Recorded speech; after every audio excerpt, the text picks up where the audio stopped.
and making everybody black and then pushing yourself away from Africa, right?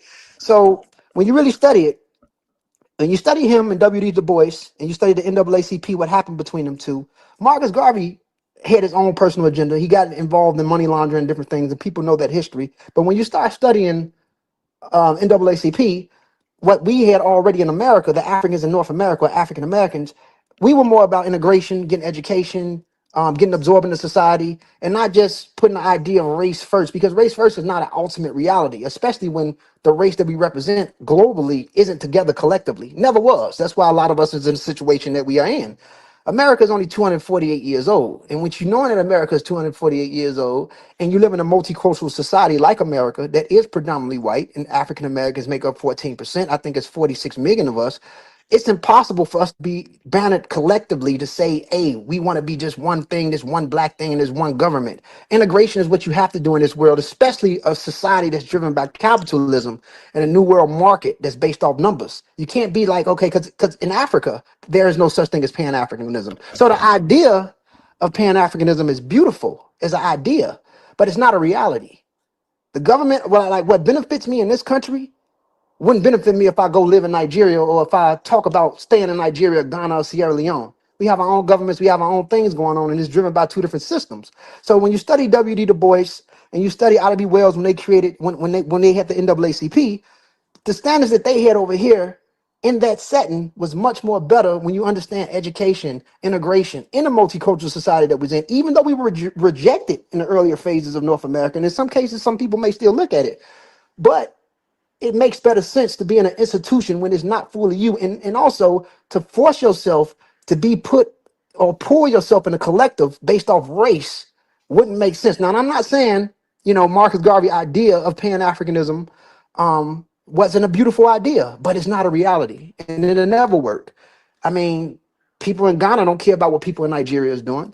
People, even amongst the city that I'm in, if you from 63rd, they don't care about what people off 64th is doing. It's not a collective. So the idea of Pan-Africanism collectively, as if we're one, is really problematic. So Marcus Garvey, I think it was a failed movement.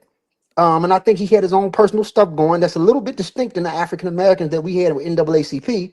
And some some phases of his characteristic really don't fit for the overall Black American standard. Even when African Americans went back to Africa as Liberians, they went over there and it was strife already amongst the Liberians when you study them and what it went on. And then you have the Mindi Creoles that went into Sierra Leone.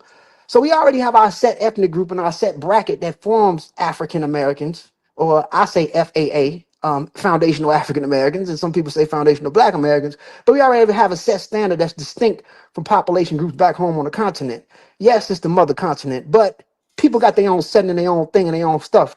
Pan-Africanism would never be a reality. It doesn't work. And Marcus Garvey had a failed organization. The idea of it was beautiful, but the NAACP, what they had going, to me, made better sense than the UNIA that was formed in 1914. We had the NAACP in 1909. That's all I wanted to say. I appreciate that. I appreciate that. And um, unbiased Ron Oh yeah, about to be long-winded and in-depth on that, and I love it, and I want you to be. So yeah. do your Well, thing. But let me just say this I'm gonna before pause you here go. and there. Yeah. Let me say this before you go, unbiased Ron. I tell people Pan-Africanism died in the 60s with Kwame and Nkrumah, right? And I say this all the time, right? 6 years ago, I made a video and people got pissed off at me and got their panties all in a bunch because I said Pan-Africanism died. Now they're slowly starting to come around and understand what I meant and shit like that, right? So like Kenya. And I was making this man and go Street Sufi was talking. I said Kenya don't give a fuck about Jamaica. Nigeria don't give a shit about Morocco.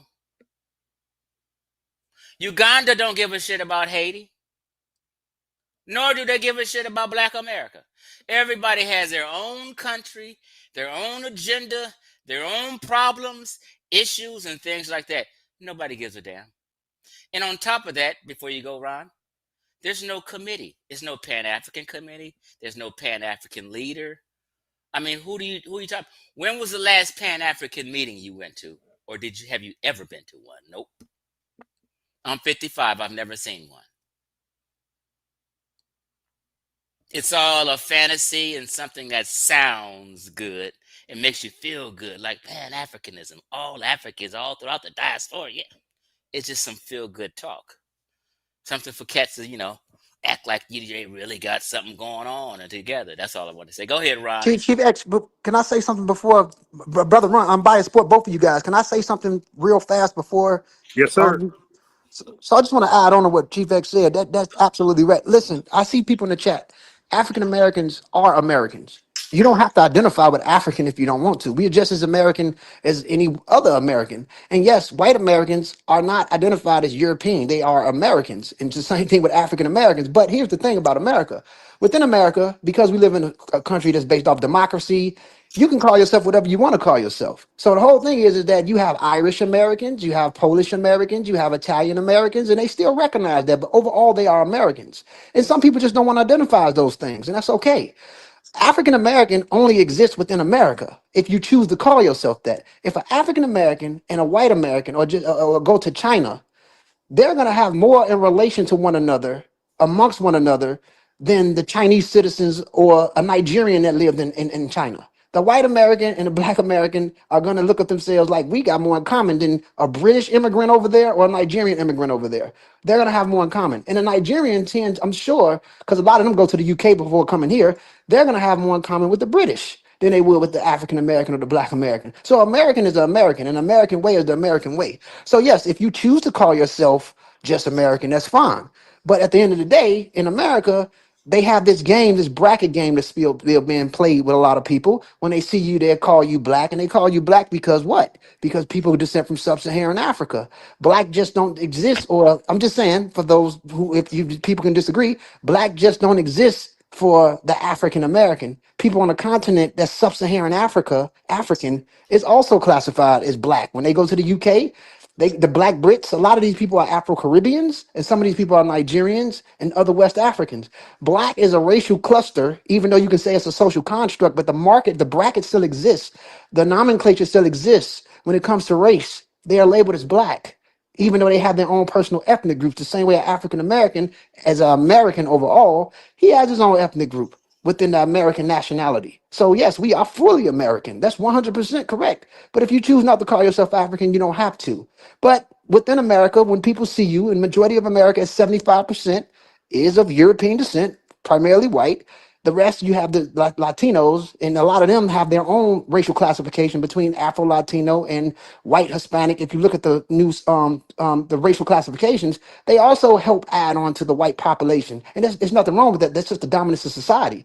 Black Americans only make up 14%. African immigrants within North America only make up less than 2%. So they're not the overall immigrants that's coming here compared to people that's coming from Venezuela and Guatemala, Mexico, and all these other places at a larger percentage. So I'm just saying you can call yourself whatever you want to. And yes, we are fully American and we are just as American. Matter of fact, black Americans have been here longer than Trump ancestors. Trump ancestors came here, they're German immigrants. Study We, them, study his father. we like American pie. That's what it is. That's what it is. And you know the good thing, Chief X, this is a good thing about being an African American or a Black American. A lot of us been here longer than a lot of the white population is here, believe it or not. Especially after the Great Depression, when a lot of European immigrants started coming here. Trump family wasn't here longer than some Black Americans that was living in Mississippi and Alabama and Louisiana. So of course the African Americans or the Black American is the base foundation of this country that's only 248 years old. The first people that was kidnapped and brought here from the continent was 500 years ago, and they still had an underground slave trade after 1865. So I mean, it's a beautiful thing. So yes, we're fully American. Yeah, before you go, Ron, Nigeria needs to worry about Nigeria. Ghana needs to worry about Ghana, right? That's right. They talking about building something, all this, all wasting money, all them people ciphering money off the top. The community's poor. I went to an orphanage in Ghana. They don't even help the kids. The kids in Ghana at the orphanage get money from donations from us and philanthropy. Government don't give a shit about them damn kids. Nope. Nigeria and Ghana better worry about themselves. Okay, Ron, go ahead. All right, y'all just alley-ooped me so many ideas, right? Away from where I was gonna go. First of all, Take your RIP. time and go as long as you want, Yeah. man. So first of all, now I'm gonna cook and then let y'all go and cook. But RIP Pan-Africanism today is over. All right. For one, let's get back on Nigeria. You know, how can we unite with people who are sending their elite class to this country? Why are we going to their country? Where they leave the have-nots over there, the poor, the uneducated, and the unemployed. That's who's left in Nigeria. They're dealing with a severe case of brain drain. Matter of fact, them, Zimbabwe, just name the African country, and also Jamaica are dealing. They're like top 5 in countries with brain drains. All right, brain drain is when they send their elitists, their top educated, most wealthy, to America, UK, or Canada. So when we go over there to unite, we're uniting with the thieves and, like you said, the ciphers. And no, we want to unite with the elitists, but they're over here and they're not trying to link up with us. That's number one. Number two, let's talk about pan-Caribbean. Okay, let's talk about the West Indies Federation. So they tried their own Pan-Africanist stuff in 1958, and guess what? It wasn't their idea. It was the white man idea for all those Caribbean islands to get together and form like a brick, right? A European nation. And guess what? It lasted 4 years before they started infighting, and that's where you get the term West Indies from. They were trying to drop Jamaican, drop Trinidadian, and come under the term West Indie and have a centralized bank, centralized government, but they wouldn't give up their nationalities. Okay, so they were saying, I'm Jamaican West Indian, I'm Trinidadian West Indian, I'm Barbados West Indian. They wouldn't put West Indian first, and Jamaica left real fast. It ended in just 4 years. So don't talk to me about Pan-Africanism when you had the Pan-Caribbean thing that flopped in 4 years. I mean, no real investment in there at all. All right. So that's number two. So your elitist is over here. The poor, uneducated, and corrupt is back in your countries. That's why most of the countries are just corrupt. They got a lot of corruption there. It's nothing to work with them. Like, they're really starving for resources. The healthcare system is broken. The education system is garbage. A lot of kidnapping, trafficking. Look, I ain't got nothing to do with that. How about this? So not only did the British government say, "Hey, Caribbean, unite and become a superpower," right? It was the white man's idea. Also, it was the white man's idea to take your butt to Liberia. Say that again. It was the white man's idea to take your black butt to Liberia. Okay, so ain't nobody been more Pan-Africanist than the white man. That's your daddy. Okay, so the only the only black man that I know who had, and he didn't go to Liberia, he went to like Sierra Leone, was Paul Cuff. So Paul Cuff was a Ghanaian, and he had a Native American. His dad was Ghanaian, and his mom was Native American. And he was born free. He was a wealthy businessman. Guess what? He didn't do what Garvey did, collect donations, scam folks. He built his own fleet of ships. He was a wealthy man in the early 1800s. So he financed his own trip to Sierra Leone. He took 38 other foundational Black Americans with him. Okay, and I think he came back. So it wasn't so green over there as they thought it was. But not just him. Let's talk about Martin Robinson Delaney. Y'all brag about him. Oh, Africa for the Africans. Well, guess what? He came back and said America for the Americans. Right? He died an American. All right. How about, you want to brag about Richard Allen? Okay, he founded the African AME Church. Well, guess what? He never left. He dropped the idea right away and died as a proud American. Okay, so all these guys were talking that Pan-African stuff. How about Alexander Cromwell? He went over there. He didn't die over there. He came right back over here and died as a proud American, because a lot of them knew that they can't drop the legacy. They did all this building this country, laying the foundation, and they said, "Nah, we just can't let our ancestors go like that. You know, we have a duty to come over here and fight for what? Citizenship." Now watch this. Watch this. All those guys I named, every last one of them that went to Liberia, they were all free blacks. All right. So they had their freedom. So what their issue was, and check this out, Ngozi and Chief X. This is why the Dred Scott case failed. Okay, so this is real. I'm gonna sum it up real easy. He's gonna break down why the Dred Scott case failed. Yeah. And you guys would never forget this. It failed because he had no American citizenship. That was 1857. So all those free blacks, none of them had American citizenship. So they were just sitting ducks. They were being discriminated against. Violence was coming to them. People were depriving them of things, and they were being treated very badly because they had no American citizenship. So this is why some of them was looking at Africa. Okay, looking at Africa like, hey, man, it can't be much worse than this. And they found out it was. That's why they all came back. All right, but that's what the Dred Scott case was about. It was about American citizenship. So check this out. So when those proud blacks went over to Africa, Sierra Leone, Nigeria, wherever it was at, Liberia, when they found out that the Civil War in 1863, Abe Lincoln passed a law where we could join the war and get citizenship, they all flocked over here. I'm talking about the elitists. The dumb ones didn't. But the elitists came right back over here. All the smart ones, educated, Harvard, all those folks, Delaney, came back over here and fought for their citizenship and died proud Americans. They dropped that Pan-African BS. All right, so now, the ACS. The ACS is the American Colonization Society. By the way, I'm outside. I'm just freestyling cooking. I'm outside. Yeah, but make sure you speak straight into the mic. Make sure you speak straight into the mic. Okay. We can hear you, though. Right. My son, it was going to fit. So I came outside. Repeat that again. What society you said so they can hear? American Colonization Society. So they were the ones who were redirecting free blacks to Liberia. That was their idea. They owned Liberia, right? It was a colony of, and they were white supremacists, by the way. They weren't good white abolitionists. They were white supremacists, and a lot of them were slaveholders, right? And they funded this because they didn't want these free blacks to inspire enslaved blacks to either revolt or buy themselves out of slavery, because they wanted to maintain slavery. And they also wanted them out, although they was free, they didn't want them to coexist equally.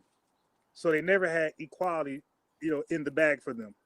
So they said, okay, let's redirect them to Liberia, something we own and control.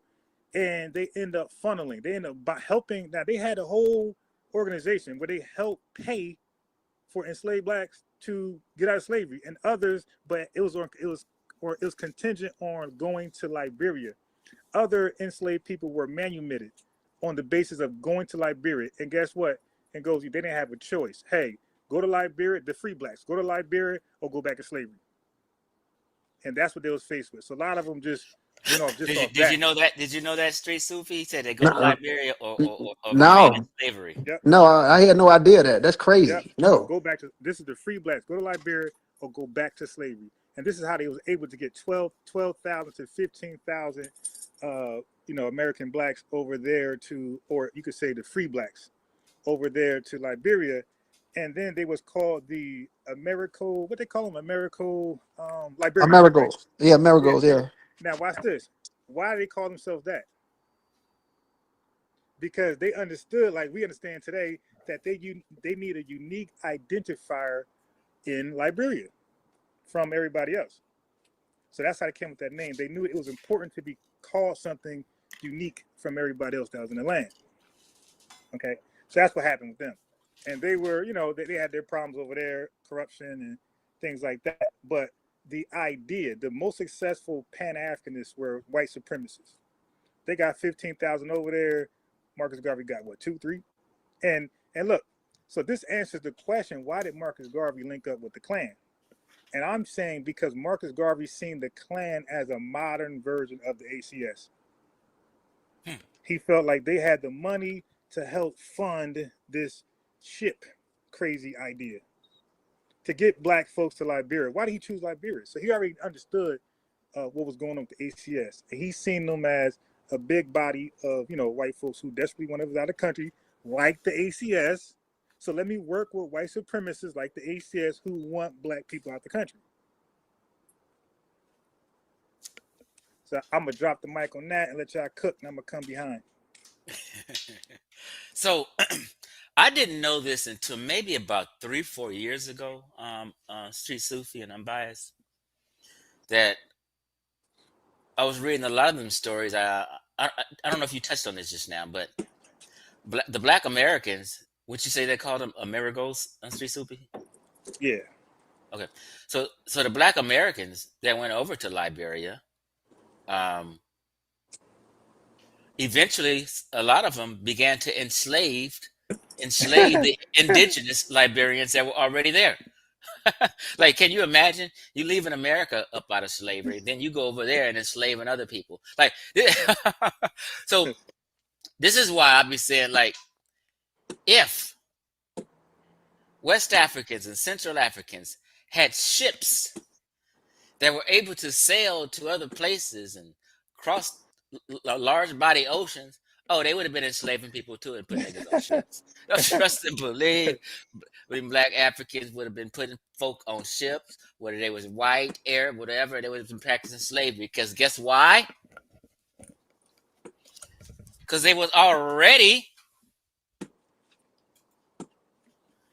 practicing slavery on each other before they even seen a white man. All of nobody got clean hands. Everybody has immoral people, and people have people who with good morality. It's no special people. We all fucked up and would do some fucked up shit. You get what I'm saying? Go ahead, Ngozi.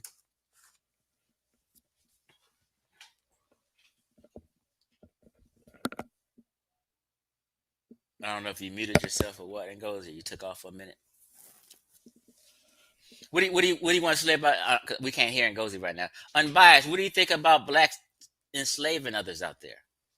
Yeah, so let me cook on that. All right, so the ACS, the white supremacists, they were confident that would happen because they knew that they would go there with Christian values, right? And they knew they would go there with the civilizer, concepts. They would look at those folks over there, which was kind of true.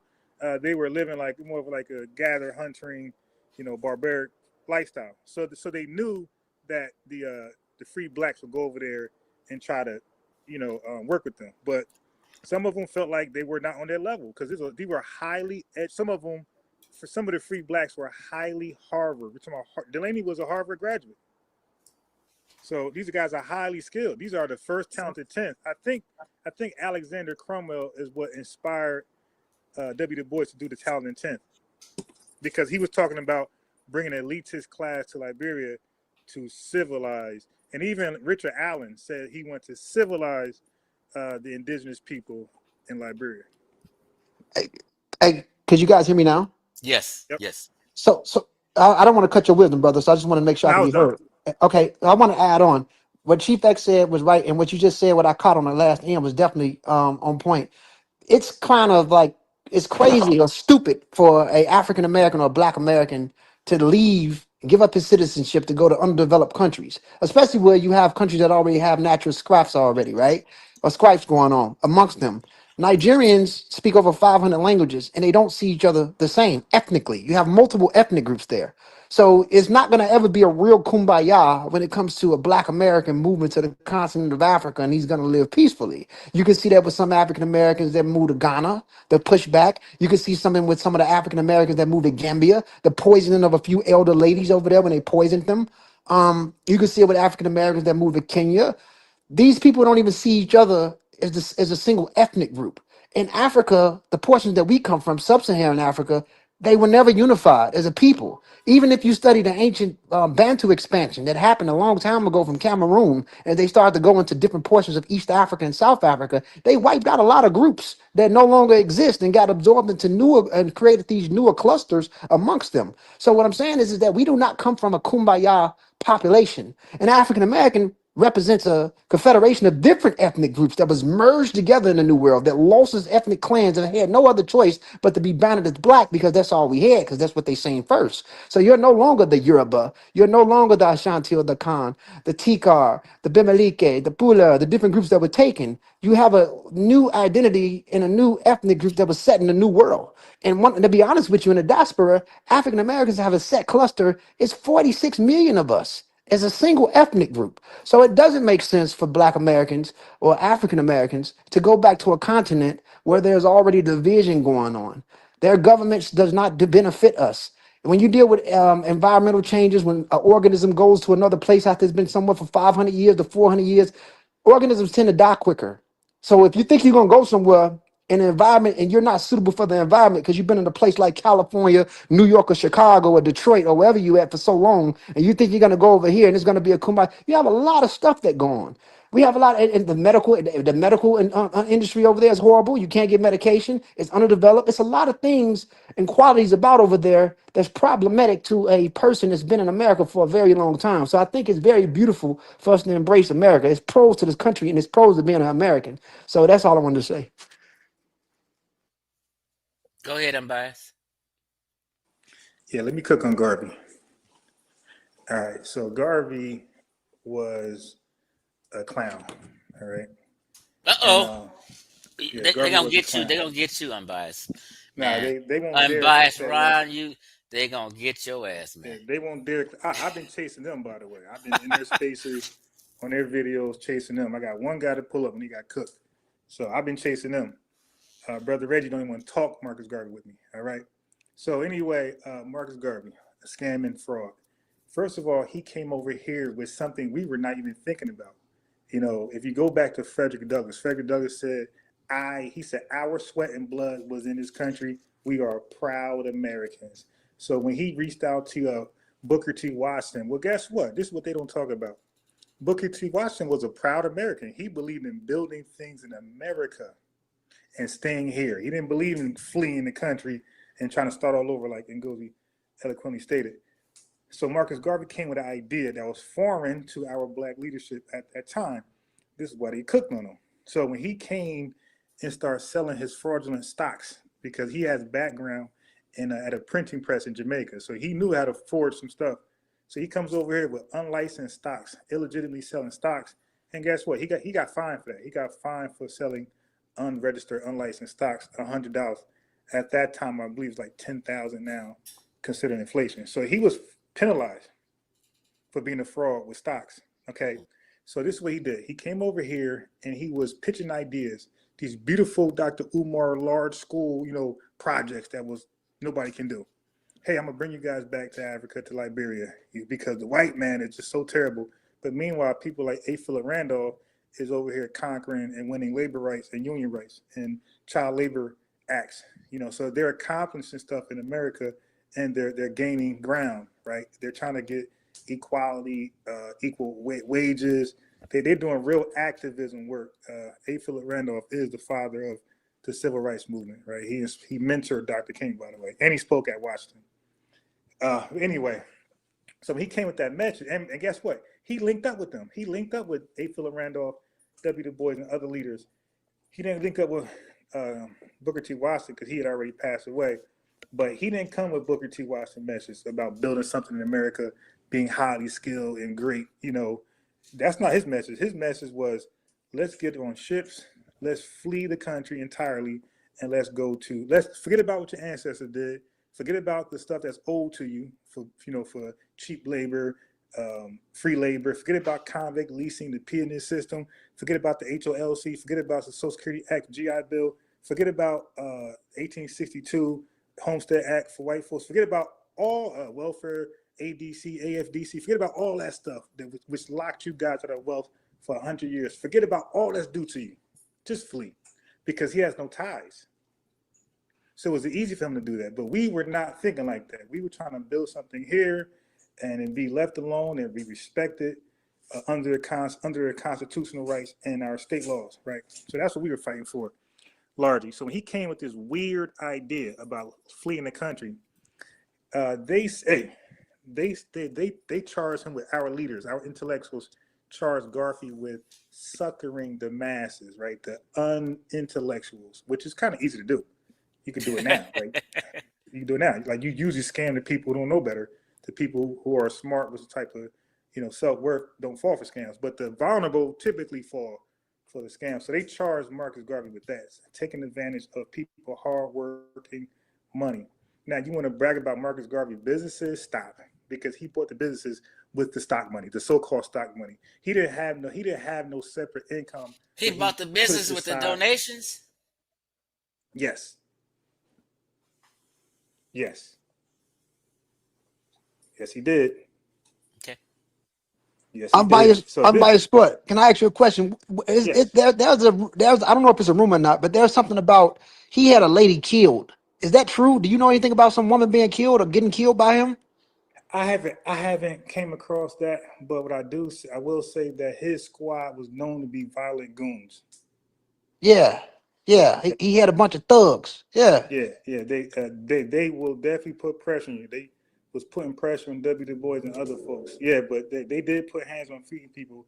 I don't know anything about a woman being killed, but I do know that they were very violent and they enforced, law and order like the mafia. So he was If I, pretty much. So he. It's. I'm going to say this. He was a charlatan. That's what he was. yeah, that's what they called him. A. Philip Randolph called him that to his face. He said, "See, you're a charlatan." Like he said, you are promising something you can't deliver. Y'all going to hell. You dig? So anyway, so of course it started to implode because some of the people who were told they would get this much money back on their stock, right? These dividends, they like, yo, what's up? I'm having some hard time. I'm trying to liquidate some of this stuff and pay some bills. And Marcus Garvey like, hey man, yeah, look, I got another ship you can invest in. And that's what he was doing. He was redirecting another ship, another dream. So this what got him busted. Okay, so the sister's right. His team started investing in ships that were no good. And I won't say that's his fault, but it wasn't his fault entirely. So he didn't have any skills on inspections, right? He didn't hire the right individuals, but a lot of those ships were like, they were setting them up. They were sabotaging them, right? So some of that's there as well. But he didn't know how to hire the correct people to even inspect the ship. He was paying like what Umar did, just paying a local guy to do an HVAC. He was paying local guys with really no skills, no expertise to like inspect the ships, and that's how he got. But he largely failed because he started to advertise for ships he never owned. The Black Star Line never owned. So that was the fraud, by the way, that got him sent under the creek, down the river, down back to Jamaica, when he started to sell stocks for ships he did not own. And that's when A. Philip Randolph was like, I gotcha. But what truly buried him is when he met with the Klan for that ACS mission. And then that's when A. Philip Randolph said, okay, we got him. And they launched the Garvey Must Go campaign. And his chapter was done because black leaders hopped on that bandwagon and they was behind him. Hey, J. Edgar, get this guy up out of the country, bro. And J. Edgar. J. Edgar, too. You go ahead. Now look, I'm going to say this, Ngozi. They can't blame J. Edgar, right? J. Edgar. They can't blame him because, Chief, he was only, if you look at his history, bro, I redid it. He was only successful at undermining organizations that were full of SHIT. Okay, he tried to undermine Nation Islam, got nowhere. He tried to Deacons for Defense, got nowhere. Other stronger NAACP, other stronger type organizations that wasn't built on scamming, they survived this infiltration. The weakest ones, the Klan, the Mafia, and the Garvey movement, which is all weak and founded on BS, they all crumbled. See, people don't know that because when we hear about J. Edgar Hoover, like the black community, only the conscious black community say he was just attacking black people and black organizations, and they also they made up this thing about him saying, oh, there would never be another black messiah, but they don't know he also destroyed the Ku Klux Klan, and he's saying that was Right, BS as well. People right. don't know that. This is the type of stuff that people need to hear. Mm-hmm. I appreciate that. So now this is the interesting thing. So now he did get railroaded in court, right? Well, he tried to represent himself for one. He was his own lawyer. I don't know if y'all know that, but he was in there, Your Honor, objection. He was doing that. Now he got railroaded. Right? He did, but it doesn't mean he was innocent. How many cases now where it's a hung jury or some foulness go on and you get let go, but that don't mean you're innocent. It just means that the court was on some BS. Look at Young Thug. The court was on some BS, and he's able to escape a lot of the hardcore charges. But the court did railroad him, but I don't give a damn. You harming my people. So they got him up out of here. He went to Jamaica. He tried to continue on. They said kick rocks. He went to London. Now, did you guys know this? Did you guys know how he went out? So everybody brag about the failures he had in while he was living, right? Or in America. When he went to London, He did was you know this? poor. He was crazy. Yeah, He went crazy. He was poor. He was very bro, poor. the dude read his own obituary. What? Yeah, yeah. He was, yeah, he went crazy. He was poor. And you know what's So interesting? He never been to Africa either. Unbiased sport. You know that, right? say that again. He never been to Africa. Yeah, I know that. Wait. So let me come back to that. Okay, so what I mean, Chief X, is this: is that he had, because London, there's Jamaica Island folks there too. They hated that scammer. So what they did was they purposely said he died before he died. So Who he hated him? read, yeah, he literally read he's Wait, dead. who hated him? The London Island writers, Okay. the black ones, they hated his gut. They knew he was a charlatan, a scammer. So when he Okay. came back, when he came to, he fled to London. They purposely said he died when he didn't die. So he literally woke up one day and read his obituary, like he's dead, like R.I.P. Marcus Garvey, hey, great guy. He read that, and then of course he died shortly with a stroke. Now I know he never been to Africa, right? So this is the scam, all right. So a guy who, matter of fact, he's like most Pan Africanists. Even though today they talk all that talk, living right here with us, Ain't going nowhere. but they want to send us over there. So so that's typical of them. Like Baba James Smalls living right here in America. He got Hey, triple citizenships, but he's right over here. before it's all over with, we're gonna and Ngozi may bless us with some latest information or some new DNA study of the ancient Egyptians, and maybe he can spank Africa teacher tonight. You know, African teacher, he's on point, man. He don't claim the Egyptians being he's actually a good, if people listen to him, he's actually good with breaking it down because he doesn't claim them being black. African teacher is a great teacher. And the new research, they were not black, they were not sub-Saharan Africans, they were not people from south of the Sahara. They were indigenous with their own cluster, but they also had epipaleolithic Libertine ancestry that back migrated a very long time ago. So even with the recent studies from 2025, the Libyan mummy that they found in the specific zone, she had a unique cluster that belongs to ancestral North Africans that was distinct from groups in sub-equatorial Africa. So the Egyptians were their own. And the only population based off findings that matches up with Egyptians today are the modern Egyptians. The modern Egyptians are the ancient Egyptians. That's just what it is. The integration of anything else outside of that, it's not that. They were not black sub-Saharan Africans. Yes, there was a CHG signal, a Caucasus hunter-gatherer signal from populations that back migrated from the Caucasus a very long time ago that went into the zone, into those areas. The proxy that's used is Zuzana, which is basically ancient West Asians that back migrated, that also filtered certain parts of the Lesser Caucasus. They also found their way back into the Nile Valley and intermingled with the indigenous ancestral North Africans. So by the time you have dynastic Egypt, the population group was already fit into its own cluster with their own unique clines that's genetically distinct from populations that we descend from in sub-Saharan Africa. So the Egyptians were not Nigerians. They were not none of the people. Even the people in the Sahel who have a layer of this ancestral North African, a large layer of it is distinct because they don't have the later integration of the certain signature that came from Eurasians that came in multiple waves into North Africa. Some people was trying to deny the back migration that occurred. Back migration occurred multiple times at early as 23,000 years ago. Another layer with post-Natufians, meaning after Natufians, with the pre-prior Neolithic B group. That was a cluster between the Tufians and populations from southern Turkey that back migrated and became the Fayum groups in northern Egypt in the Delta, and then came down and intermingled and later evolved into the Mahdi and the Badarians and later the Nakada, which clusters, which all created their own cluster that matches up with people in the Levant or Palestine or those areas, especially in the Delta.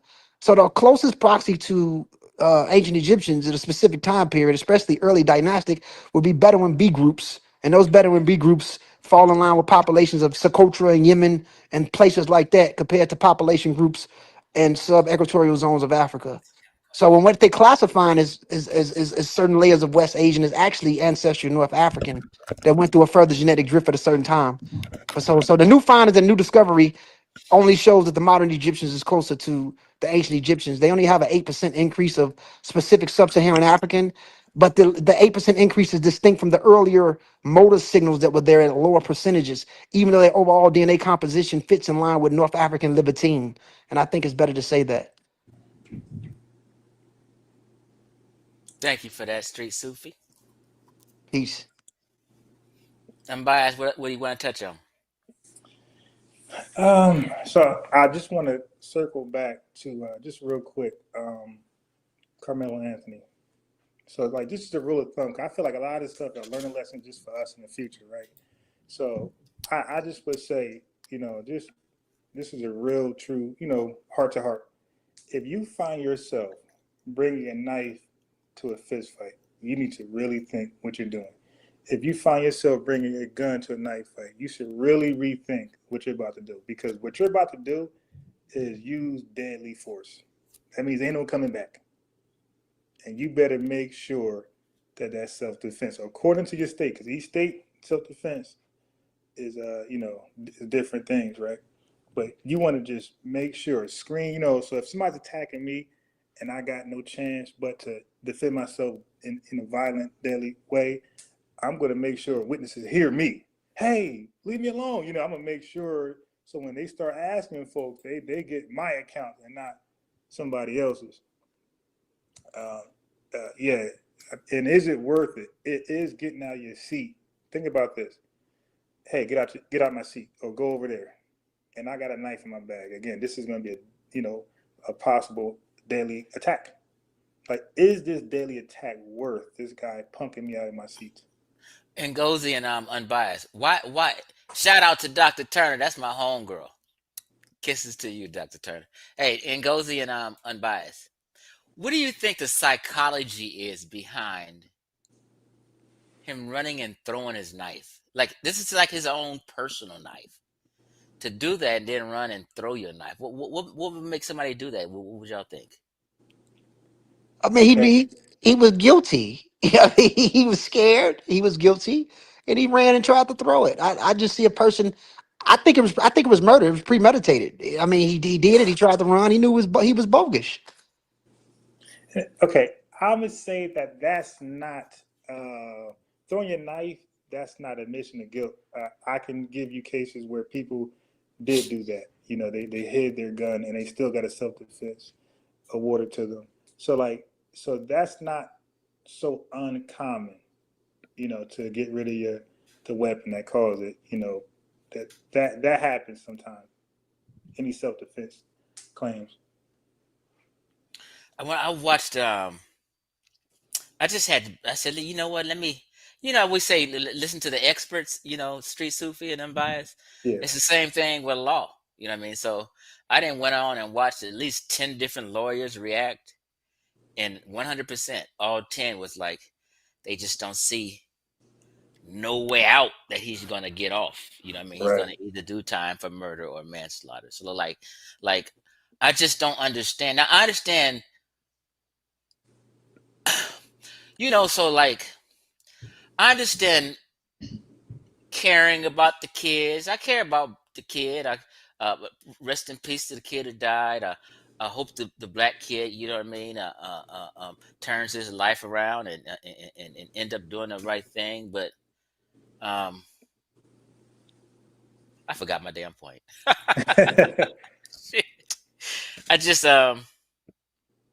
it's no way any sane black people who are sane and being genuine with themselves and being honest with themselves. There's no way black folk can think he's not guilty or think he didn't mean no harm at that time. You know what I mean? It's no way. So to me, I just think people are bullshitting, being disingenuous, and just taking sides because he looks like us. You know what I mean? Not to mention, Chief X's girlfriend was Mexican. What's she? Mm. Wow. So it was once I heard an interview from a matter of fact, it was a Mexican girl who goes to a school. Somebody clipped her in a little mini interview and asked her what she thought about it. She said she's surprised that he'd done something like that, but she also said he usually fights a lot.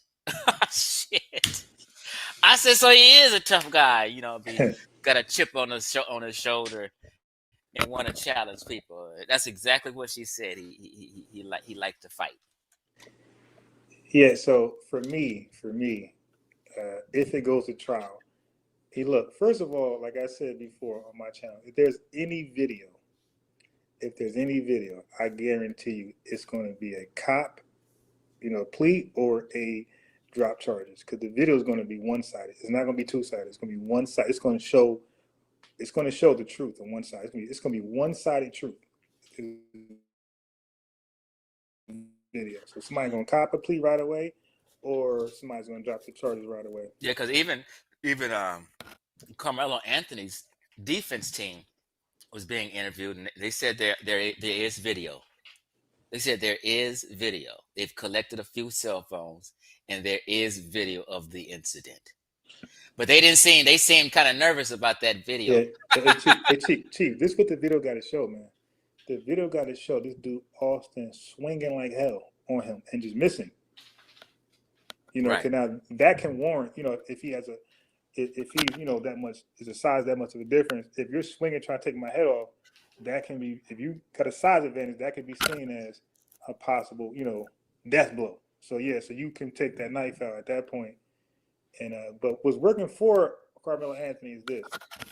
For one, he only got one stick in there, right? He stuck on one time. That works for him. He didn't go and again and again and again. And then when he caught him, he said self-defense. Like, he didn't say some stupid stuff and then say self-defense later. So he got a little, things that he did right. Okay. But I hope he did not go in any interrogation room. If he did that, he's probably done. The only person who came up with a decent argument that they possibly may use, I heard, was what's the Judge Joe Brown. Did you hear what he said? Yeah, he's a quack, man. Sometimes I'm beginning to think Judge Joe Brown is making up stories now. Yeah, right. It's like Judge Joe Brown. You mentioned Judge Joe Brown act like he knows everybody and every celebrity. So sometimes I'd be like, wait a minute, Joe Brown. I think he's a making up. quack, man. Wait a minute. He made it. The argument he made was the only way he think he possibly can get off, maybe get a manslaughter, or maybe if get off, he don't think so himself, is if they claim that the kid was robbing him of his bag, committing a robbery, and he was trying to get his bag back, and he was just committing a robbery, and he kind of trying to defend his property and shit. Some shit he came up with, but I don't even see that. But anyway, that better be on video. Hey, Chief, I was going to say, Judge Joe Brown is like James Smalls. They know everybody. If you listen to it, they the same person. Before I go, hey, Chief, I'm going to rotate, man. Thanks for allowing me. Come on, man. I appreciate y'all. Thank you. I appreciate your input. Great building with you like always, bro. All right. Peace. Yeah, we're all on the same page. I didn't know if we was going to be on the same page. I didn't think so either. I thought you were the radical one. Hey, no. Hey, no, I was gonna say this. I just think us three we just like to be honest and just put it out there, let the chips fall where they're made. You know what I mean? Yes, because but before I go, I just want to say this. My thing, I identify as African American. I don't. If Black Americans don't want to identify as that anymore, that's fine. But ultimately, we are Americans, and people would be a fool to deny America. America is a beautiful place.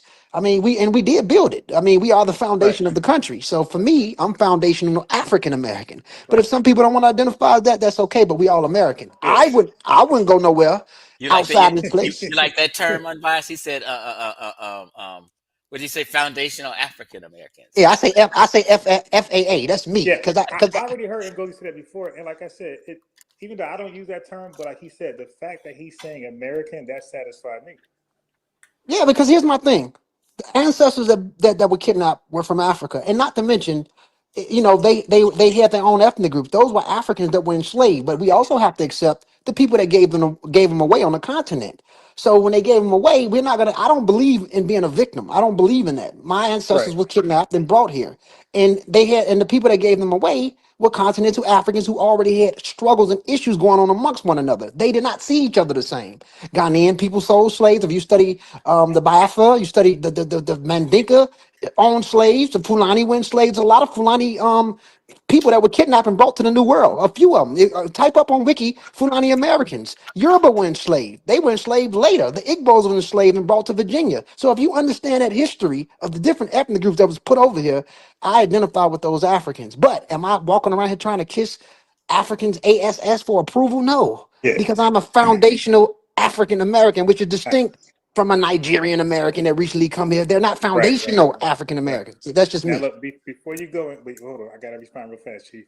So because it goes open the door for me to say this. Oh shit. So our early ancestors, like the Frederick Douglasses and even the Paul Cuffs, Mhm. they didn't want to use the term African. I'm gonna tell you why. Because they seen African as immigration status. Like they knew that they would get no rights, no citizenship. They use Africa in any sense. So they all ran from that. That's why they normally use Negro, color, and everything. I think like 5% of the population dared to use Africa. Even when Richard Allen created the African Methodist Episcopal, some leaders later after him wanted to change the Africa out of there because they didn't want to see that as a way that some type of loophole where they could be deported. So they all really ran the collective ran from that term for that reason. They didn't want to associate that with somewhere else. They wanted to be American. And that's the thing. That's okay, unbiased, because here's the thing. As Americans, we can do that because I can see why some African or Black Americans don't want to identify with Africa. People feel that they don't have a connection with over there anymore because the lineages was lost here in the New World, and they are the foundations of the New World. So that's why I say for those who accept it, who know their roots, it's Right. okay. For Right. those who don't want to identify with that, it's okay, Right. regardless to us being identified as African American or Black American, we still American, and an African American would still be looked at as being Black. Because I couldn't go to Ghana or Sierra Leone because when you go outside of the continent and you go to Africa, they see you as American. It doesn't Right. matter it doesn't matter how many dashikis you try to wear, how They many don't give robes a you try they to. don't give a shit. You American, How many bones? and they're trying to get your money. That's it. They just trying to get your money. They see you as American. You can go over there, you can speak the language, you can learn, you can kiss they, but they don't see you as nothing but American. So that's why I say that Black Americans who do know their history, you don't have to kiss continental Africans ASS because there is a difference. We are a new ethnic group. We have a new cluster that's been formed, and we are part of the new world. And new is better. No one wants to do things the old ancient Right. ways. That's why a lot of things is underdeveloped. Hey, So wait. So and go street Sufis. I'm trying to get used to calling you street Sufi. Uh, Mhm, um, um, Kwame here been shooting shots at you, but I don't think he know you kind of you agree with this. mhm. What's on the screen? Can you see? Yeah, he said Fulani was slave traders. Yeah, but Fulani were also enslaved. I want you to look up I want you to look up Fulani Americans. A few of if anybody that studied Black American history know that a few, like the prince that was brought over here was Fulani. It's over 12 Fulani people that were enslaved. We're not going to make Fulani un-sub-Saharan Africans.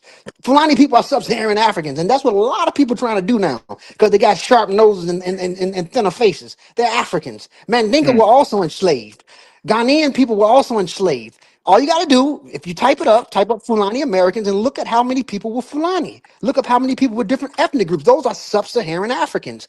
These people were not, and yes, they did enslave people. The Yoruba enslaved people too. The See, Ashanti, we honest, Kwame. I call this I always say I'm it's Asante gang, West Side Asante gang, and Asante was the biggest slave traders over there. yes, and the Asante definitely sold slaves. The Yoruba sold slaves. The Igbo sold slaves. All the victims or people that was put in that position sold slaves against other clans. And if you study Ifa or Ile Ife in Yoruba land, it depends on the region that you were. They got clans amongst themselves. So when you say things like the Fulani owned slaves, so did the Yoruba, so did the Ashanti, so did the Fanti. So that's what they were selling like the war. When you study the movie that was brought up about the Fanti people, those people were selling slaves. So we're not gonna make Black Africans innocent to try to say, oh, it was one ethnic group. So no, bro, study what really happened in the New World, bro.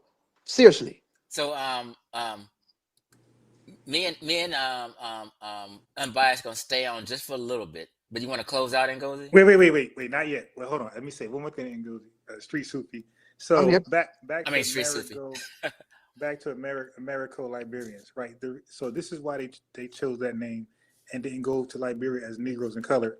It said the term represented dignity, nationhood, and cultural pride, and it helped to affirm their identity as builders of a new nation rather than ex-slaves or second-class citizens.